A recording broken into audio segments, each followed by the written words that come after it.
Once again, a nation once again.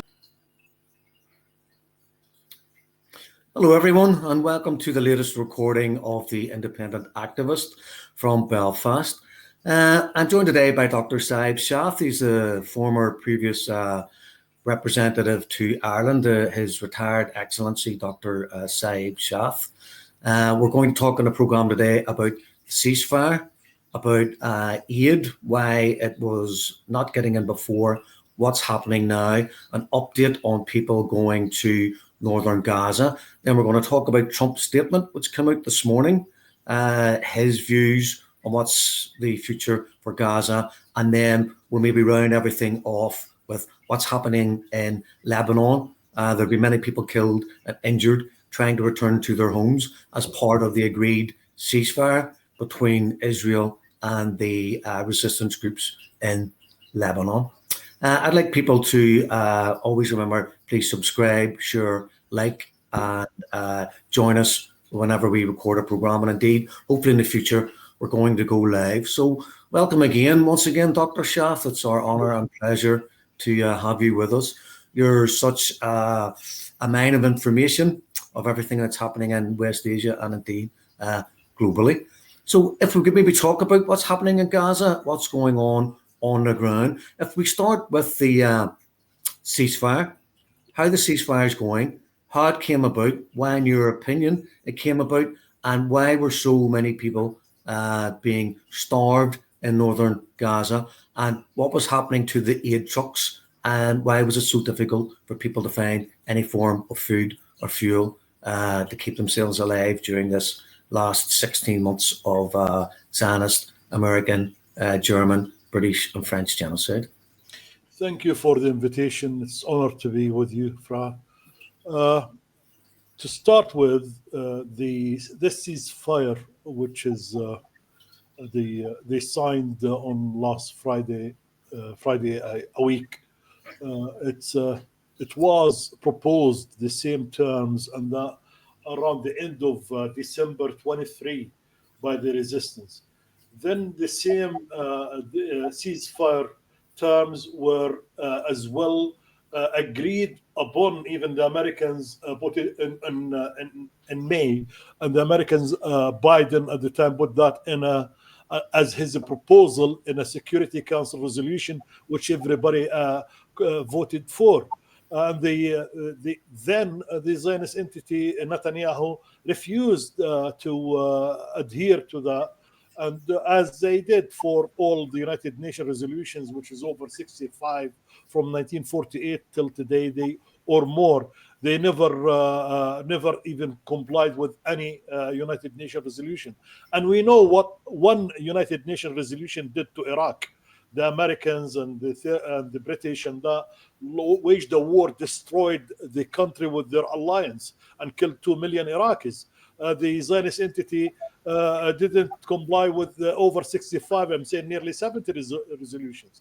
But that shows, and then when they accepted the terms of ceasefire, they accepted the terms of ceasefire because of the resistance managed to direct powerful blows and audacious kind of attacks on it, which is proved that the Zionist entity's army, which is one of the even stronger than the British or even the French, you considered, I think, the fourth or the fifth strongest army in the world. The Palestinian resistance managed to destroy that. And to the West, that in its own, as they created this entity as their kind of military base in West Asia and the Mediterranean to control the region, its waterways, and to control the heart of the world. And when they see that one entity now, it needs all the time the Americans, the British, the French, and their even reactionary forces in the region to defend it. It cannot defend the interest of the West anymore. It needs to be defended, and this is the picture they are facing, and that's why there is a huge investment came from the Biden administration, now followed by Trump himself in strengthening this Zionist entity and gaining the deterrence balance back. But we'll see in the days. As I said, even with the exchange of prisoners deal, the resistance offered that from the very beginning, but Netanyahu refused, and a lot of these prisoners being killed or injured by their own army. And if we remember, at the beginning, even three of their soldiers, which been left, or and they know their tactics. They took their clothes off and they held something like white flag, and they screamed in Hebrew, and they wrote in the walls in Hebrew, and still the army killed them because they felt they are threatening their life. They killed their own. Uh, within everybody is aware with the Hannibal doctrine, which is they refuse to let their own prisoners being taken, and they kill their own, and they kill anybody in the vicinity, resistance or anybody. So that in its own can tell what's happened in Gaza when you seen the four girls yesterday in the heart of the city center of Gaza. One of them even kissed the forehead of the Palestinian resistance, and in Arabic in the released videos. They were saying in Arabic, the girls thanking the resistant guys, the Al-Qassam Brigade, for protecting their lives and caring for them and making sure they will stay safe. And they were worried from the bombardment and the targeting of their own army at them. That can portray what's happening, and how healthy they looked, how clean, how happy, how smiling, which is this is how they treat their own prisoners, the resistance. And I don't want to say it's the culture and that, and go, it is part of the culture, but that's the way they deal with their prisoners. They deal with them as guests. In the other side of the picture, when you see, I'll give an example of Khalida Jarrar, a Politburo member of the PFLP. When she was released, she was broken, devastated, and that woman looked like she aged 100 years more. She's been left in self-confinement for 6 months, didn't speak to anybody, left alone.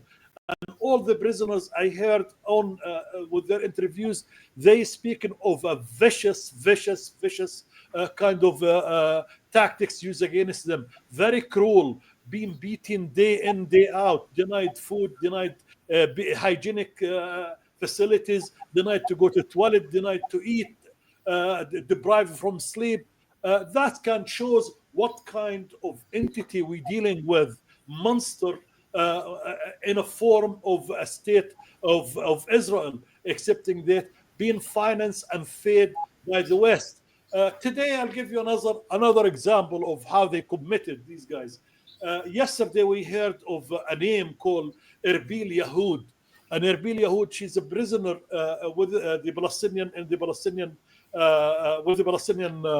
resistance, and they said, claiming Netanyahu and that this girl is a civilian, have to be released and declared to be released before Saturday, the other exchange of prisoners.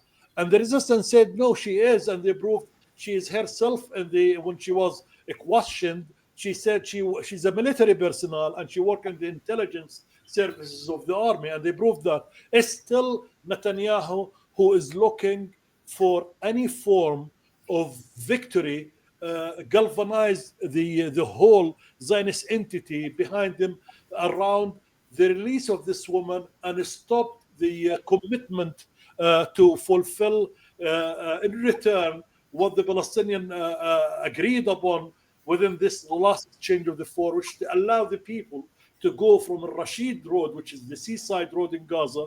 Used to be beautiful, of course, now it's destroyed like a graveyard. That's what they are good at.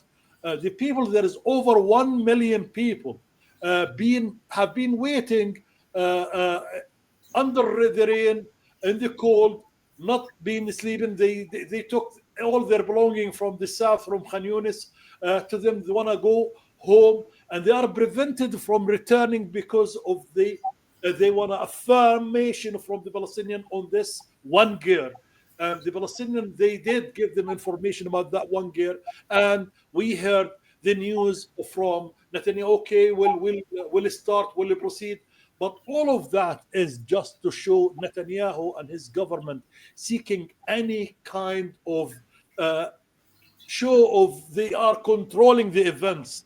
When they're seeing 1 million people in there, and they want to show you how racist this society is, when they are punishing over 1 million people in there just to wait for some piece of information, which is the Qatari and the Egyptians. They said yesterday they sorted that and they agreed on details with the Israelis, but still those people are exactly the same image. If you shift from the Netzarim area, whereas they are stuck on Rashid Road, the Palestinians, go shift on the south of Lebanon, you'll see the same image exactly.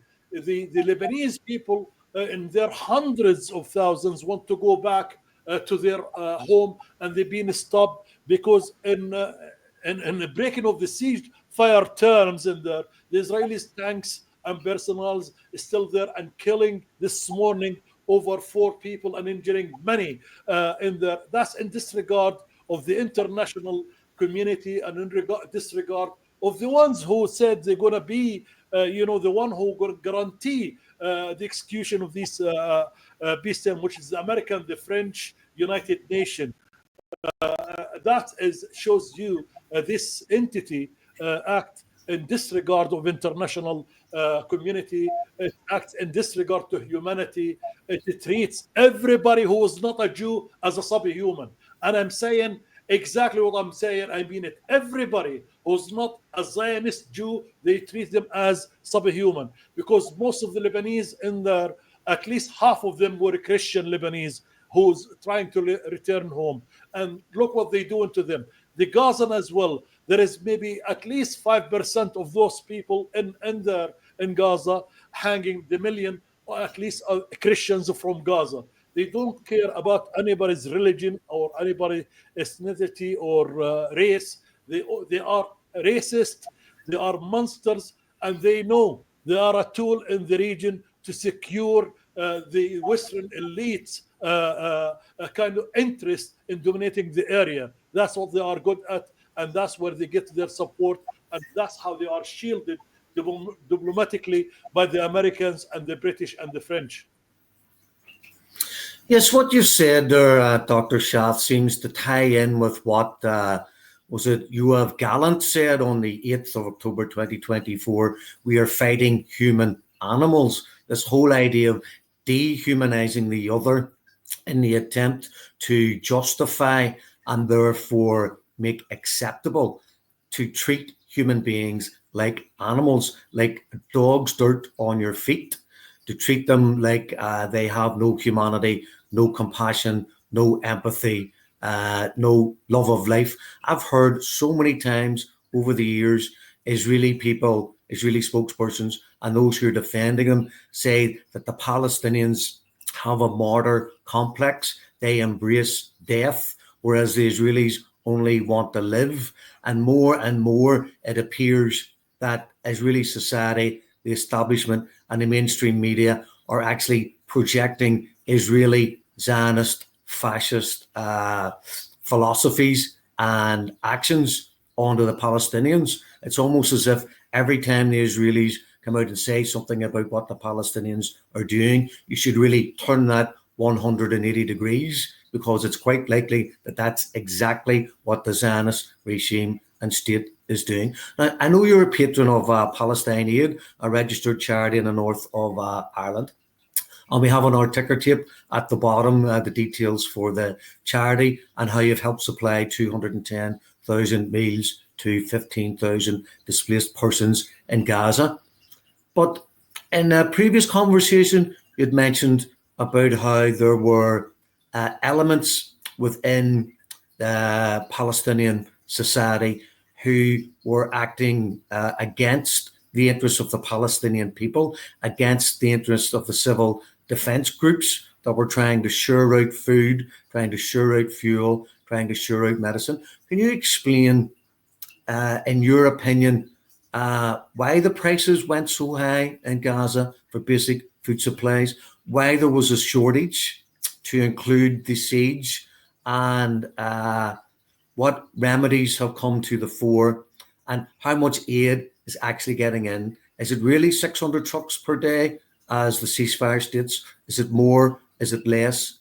What's your up-to-date information, please? Okay, it's a little bit of complex questions, but I will try my best to answer it. As you mentioned, when Yoav Gallant, the defense minister of the Zionist entity, the former, and the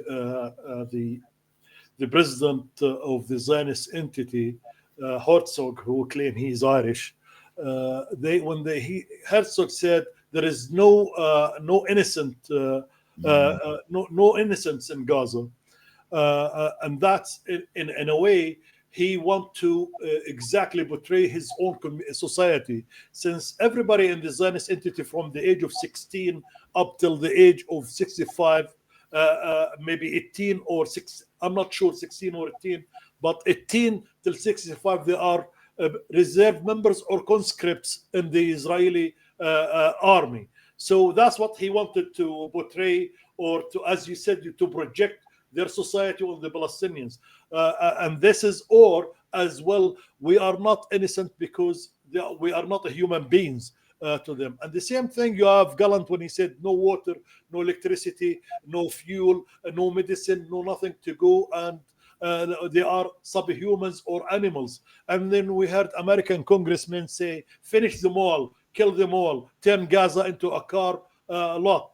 Car park lot in there, and these Zionists kept going with that thing. And suddenly, when they stopped everything, then with the International Court of Justice in The Hague, when they called them for a plausible genocide, this proved. And when The Hague asked the countries who not to enable the Zionist entity in committing genocide in Gaza, that's a direct accusation at the United States of America, the British, the French, the German, the West in general.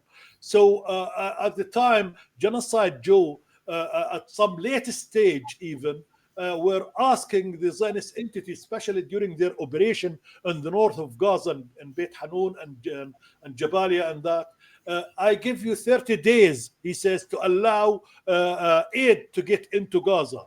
30 days, imagine people without food, and feminists struck them in the north of Gaza. And all the agencies, international agencies, they said there is what were famine happening in the north of Gaza.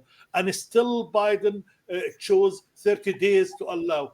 And then the Zionist entity, to comply with what Joe Biden asked them after 30 days, start to let some aid trickling in, so at least they're going to show they are not committing or weaponizing food to the limit of causing hunger and starvation. And let these 30 or to 40 trailers maybe every few days in. And suddenly you see death squads coming. This squad, some of it settlers at Karim Abu Salim, they call it at the site of the Zionist entity near Rafah. They attack the convoys of lorries and shipment going through to the Gaza Strip, and they prevent some of it. And the ones gets in, then they unleash their death squads, which is their agents, thieves and thugs who were implanted in Gaza. Some works for them, and most of them working for them, and they receive orders by the Zionist entity and protected with these quadcopters and drones and sometimes helicopters while they doing their operation of attacking the trucks and looting it and killing the drivers. And that actually to say we are given aid, as you asked, Mr. Biden, but look who is destroying it in Gaza. They are thieves, and this is Hamas or the resistant boys stealing it and destroying it and killing the people. This is what they want. And at the same time, they making sure there is no food and there is nothing reaching, especially the northern parts of Gaza, which is they grinded, destroyed, as all cameras can show you, from Jabalia refugee camp, Beit Lahiya, Beit Hanun, and a Shaath refugee camp in Gaza, and huge chunks of Gaza, and all of that being grinded, being destroyed. This is the idea, committing genocide, but tricking the international community. Look, we send in trucks, but they, the one who destroyed. We know, even animals they shot in Gaza when they moved. We seen donkeys, horses, dogs, cats being killed and sniped at. Children, we seen it, and doctors witness. British and Americans and international doctors can say the snipers were directing with their bullets at children's heads, sometimes 2 bullets in the head by snipers. So they want to tell lies about the Palestinians, and as debunked all the lies they did. When we seen the footage of the 4 girls being released yesterday, one of them wearing glasses, a little bit chubby. Look how they were. Most of the people in Gaza very skinny, but they were looked after anyhow and fed and protected.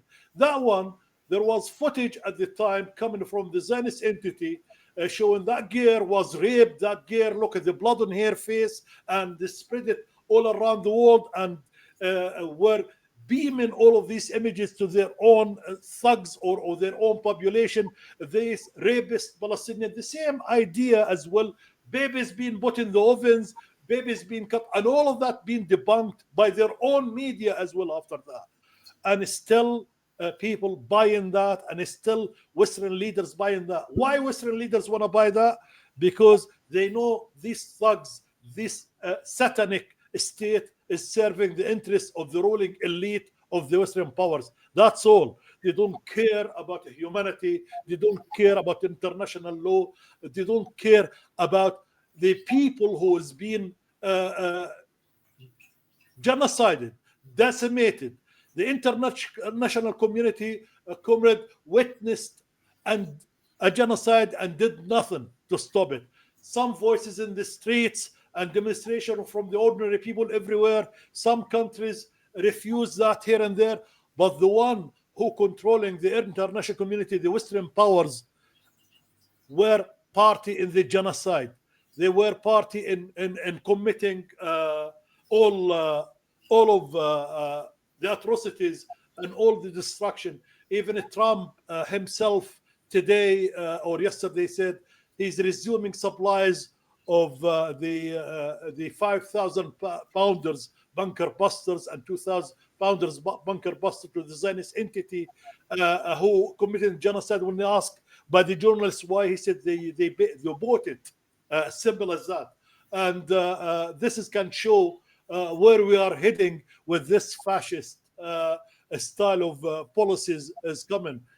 Regarding the aid, you said 600 lorries around. It's supposed to be entering 900 lorries a day, because before the genocide, Gaza usually used to take 600 a day or more. Today, the needs in Gaza is huge. And as you can see with the cameras straight away now at Netzarim, where is the nearly 1 million people waiting in there, no toilets, no food, no water, no shelter, just wanted, dying to go home. And there is a kind of mechanism in there. Maybe they want to use all of these tricks to deny these people even to go to the north, because return, as I said, between the south of Lebanon, the Lebanese going to their villages and the Palestinian going to their northern towns. It's those people, they don't want to leave their homes. They don't want to leave their land. They don't want some foreign East Europeans, Jewish communities coming to them with dual citizenship and looting their lands. And today, Trump himself, we're talking a couple of days ago about how beautiful the location of Gaza and how beautiful the weather is and how beautiful piece of property it is. And we remember at the beginning of the genocide, his own son-in-law, Javid Kushner, were saying they can build villas with sea view in Gaza, we can understand these people are detached from reality, detached from any human sense. They think of money and a profit on the skulls of the Palestinian people. And I leave it that way, brother. I hope I covered your question. Okay, no, that's very good and very interesting. What you actually touched upon, in my mind, is the first casualty of war is truth. So you touched on the propaganda war, the 40 dead babies that was seem to be the kind of reasoning behind the vengeful attack on Gaza. This is what they're doing to our children. We must protect our society, and the gloves are off, and we'll do whatever is necessary to protect our children going forward.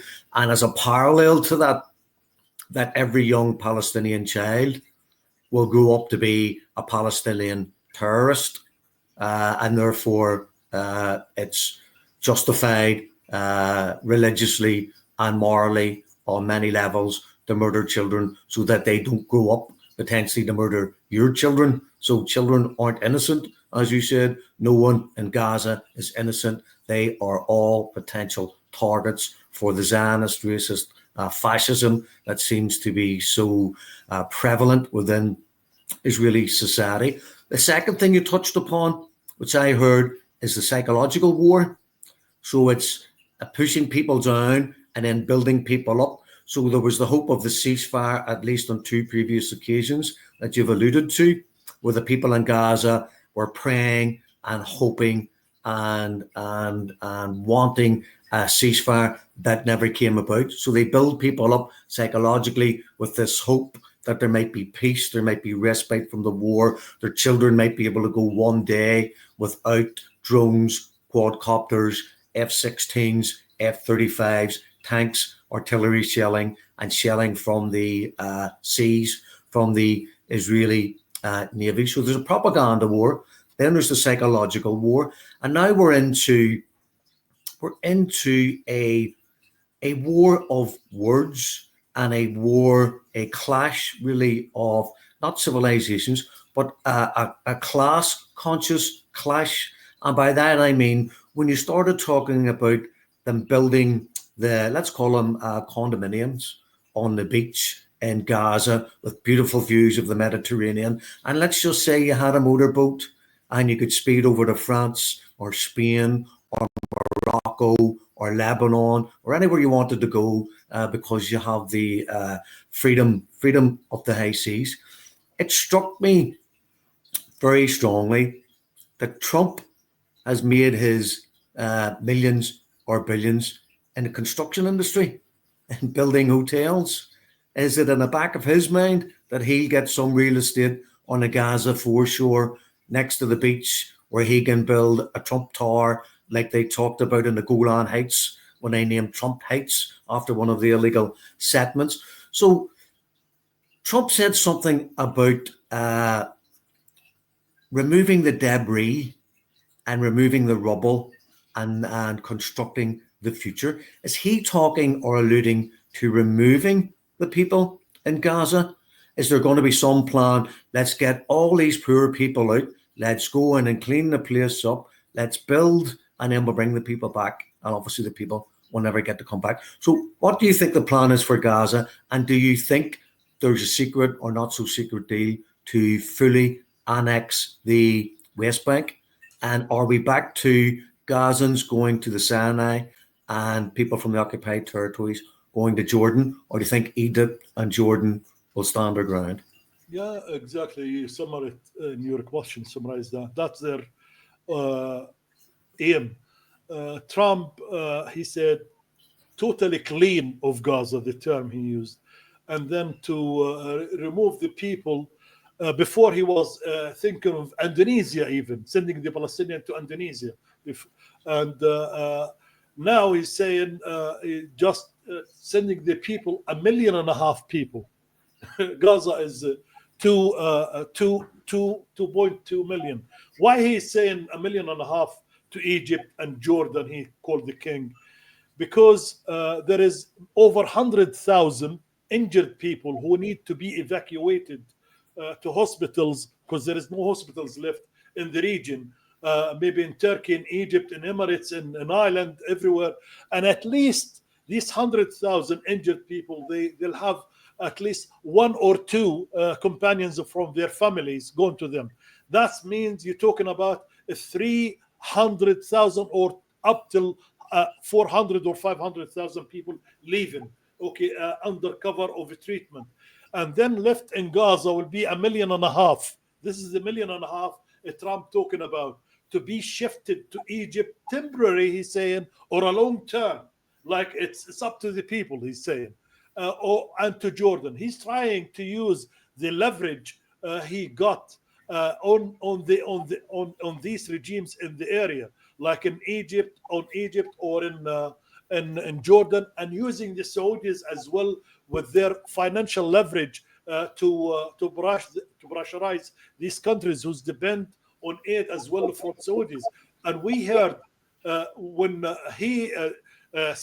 MBS, Mohammed bin Salman, the Crown Prince of Saudi Arabia, the de facto king, said he's going to invest 600 billion in the United States of America. And I think during his speech to Davos conference by video link, Trump said around the top to 1 trillion. Imagine, which is a threat. This is a direct threat. And this man succeeded in deceiving some of the Arab and Islamic communities and people in the United States of America to vote to him, projecting himself at the time as a man of peace who's coming to stop the wars in the region and to bring peace. And maybe he will be like Obama, given the Nobel Peace Prize. He started threatening the Arabic countries, as I said, to receive the Palestinians now. And in that, he is lined up with the extremist Zionist settlers ministers, Ben Gvir, Smotrich, which is to the right even of Netanyahu. And they are, these two were celebrating that and thanking Biden this morning for coming to this line.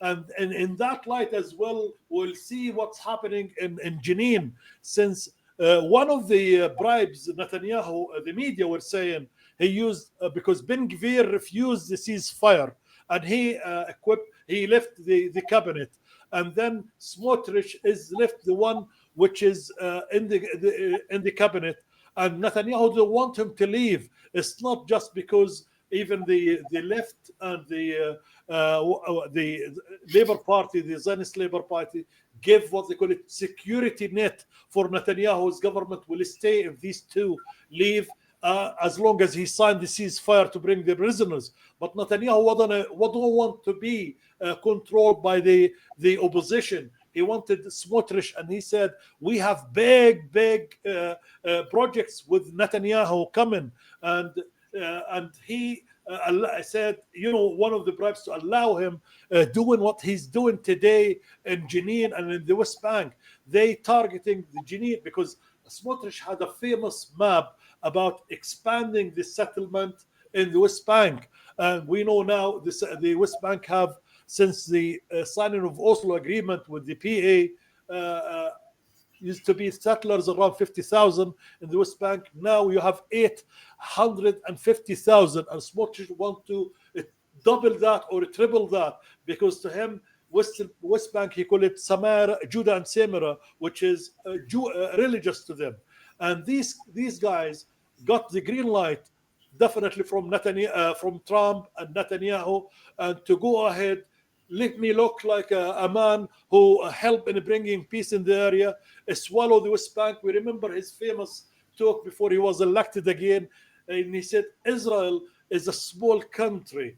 He want to expand that, and now you can see Israel swallowed maybe the Golan Heights, Qunaytra governance in Syria, the countryside of Dar'a in Syria, and Ba'as city in Syria, and all of that. Even yesterday or the day before, I seen the Israelis were going in these cities and looting the tanks, the Syrian tanks and the Syrian missiles and all of that, and selling it to Ukraine to use it, because that is Soviet made or Russian made Ukrainian use.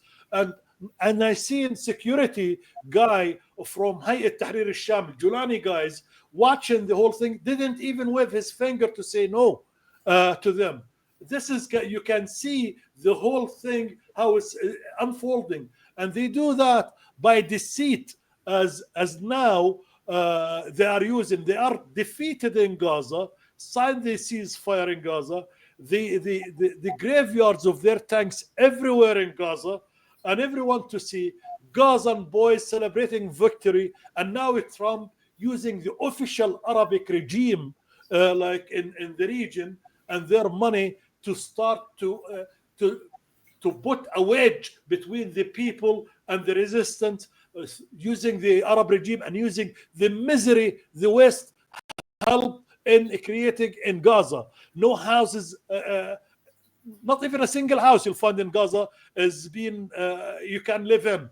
People living under kind of tents put in the rubble in partly destroyed homes. There is no water, no electricity, and now the resistance and the municipality is of Gaza and Khan Yunis and all of that, trying to open roads and to help the people to try to manage as much as they can, with the promises of the international community to help them in rebuilding a quick. How are they going to help them in a quick? I put a post the other day asking the negotiators during the negotiating thing to ask for one at least what they call it Gaza sport, even if it's one kind of pearl in Gaza sport, to make their own material come through the sea. Doesn't have to go through the Israelis or neighboring country who can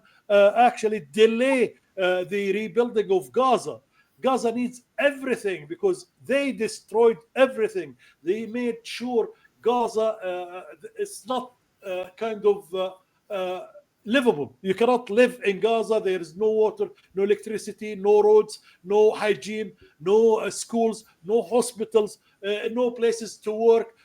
This is what they did. So when Trump talking about 1.5 million temporary, telling the people he wanted to make sure they're going to build makeshift camps in Sinai or in Jordan or somewhere else, and start getting these people out of the area, sending them maybe to Canada, to Iraq, to Indonesia, to Malaysia, to all of these countries, or Latin Americas, or maybe Greenland, or Panama, as he's trying, or Canada, which he's want to add. This all is plans and a property dealer in his head. He thinks the international community is the deal between two businessmen can be done, ignoring the international laws, ignoring nationalities, ignoring nationhoods, ignoring religion, ignoring relationship between the humanities, ignoring neighborhoods, ignoring anything humans, any human values. But he's mistaken, because the same project was imposed on the Palestinian in 1955. They tried to push the Palestinian to Sinai, and the Palestinian at the time, with the help of revolutionary Nasser regime in Egypt, defeated that. Today, the Egyptian state openly against getting the Palestinians out of Gaza or settle them in Egypt. The same thing the Jordanians say. I don't know how strong these governments will be, but these governments and their people adamantly against pushing the Palestinians out of the Gaza Strip or the West Bank. And you can see this is going to be speeding up, as well as you alluded to in the West Bank. When I get rid of the people of Gaza to Egypt and the people of the West Bank to Jordan, this is the whole project. But that's a project, as we've seen, the whole almighty of the Zionist army, with the American special forces like Delta, and with the British spying airplanes in Gaza, and with the German total support, finance and military to this Zionist entity, the Palestinians managed to defeat that army, and they will manage to defeat this one. The Palestinian people don't want to go nowhere. Just look at the Rashid Street, where the Israelis denying these people from going to the north. Over 1 million of them in there. They were sleeping from yesterday under the rain and cold. They want to go home, and they know when they go home what they're going to find in Jabalia or in Beit Lahi. Nothing. They're going to find absolutely nothing. But it's the idea they go to their own towns and their own cities, and they're going to rebuild. That's what they are intending to do. Thank you very much for that. I'm just going to try and wrap things up because we've come to the end of the time that we've allocated for the show. I have just a couple of comments, maybe from what you've said. One of them is that Trump seems to be watching what the Israelis and the Zionists have been doing over the last 16 months when he's basically not been president but running for presidential election. It seems that he seems to like the idea not only of an expanded Israel, but an expanded America. You touched on the fact that he wants to take over Canada and incorporate it as the 51st state, wants to take over Greenland, and he potentially wants to take over the Panama Canal. You've talked about this expulsion of people in the West Bank and in Gaza to Egypt and to Jordan, and potentially refugee camps and tents. That brings back all the memories from 1948, all the memories from 1967. There are over 8 million Palestinians in the diaspora who are refused the right of return, which is enshrined under UN legislation or resolution 194, that they're allowed to return to their homes and their lands. And you're right, if Egypt doesn't have the political clout, I would say Egypt and Jordan don't want Palestinians on their land, not because they believe the Palestinians have the right to a sovereign nation, sovereign state, independence, and the right to their ancestral lands. I think the King of Jordan is frightened that an influx of Palestinians will destroy the balance of power in Jordan, and you're going to have the same thing in Israel because if the Palestinians, God forbid, were ever expelled, which I pray doesn't happen, you're going to have an insurrection in the Sinai. You're going to have the Egyptian army. What they're going to do,